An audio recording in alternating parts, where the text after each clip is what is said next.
任何一场战争中靠单项兵器来改变战争的结果呢，一般来说是不太可能的。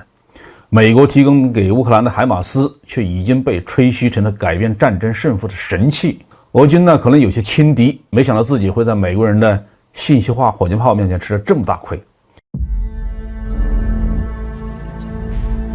各位网友大家好，欢迎来到包面说。这期话题我们说的是亲乌媒体报道，乌军在南线的哈尔松发动反击。亲乌的美国战争研究所发布了一份报告，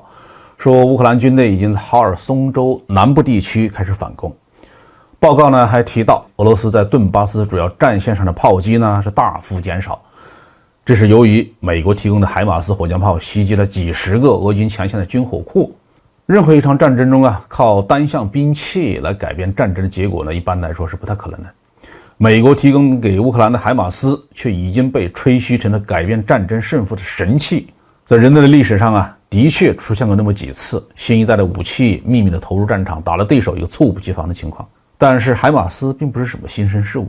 它的存在是公开的。这一次俄罗斯吃了它的亏，我认为很大程度上是因为轻敌。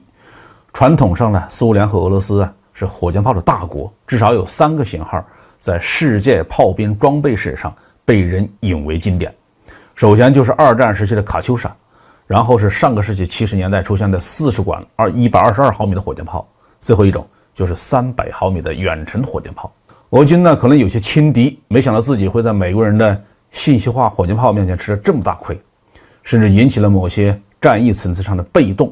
7月21号，乌克兰展示了乌军用海马斯火箭炮袭击哈尔松州安东诺夫大桥的影像。这座横跨第聂伯河的大桥在俄军占领区之内，是交通要道。在宽度不超过20米的桥面上是密密麻麻的布满了弹坑，有一些已经穿透了桥面，露出了里面的钢筋或下面的河水。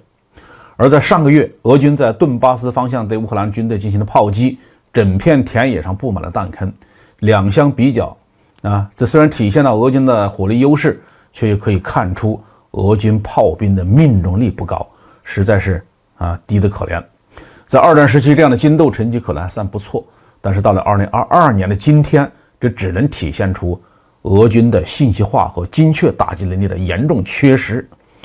二战时期用的地毯式的轰炸早就过时了。海马斯火箭炮给俄军带来最大的麻烦就是一个准字，只要是在射程之内，只要美国和北约提供准确的情报，海马斯就可以精确地摧毁目标。海马斯的一次起射可以发射6枚火箭弹，单炮发射1次就可以把仓库、弹药的堆放点、火炮阵地这一类的目标都消灭掉。目前呢，美国正在向乌克兰提供更多的海马斯。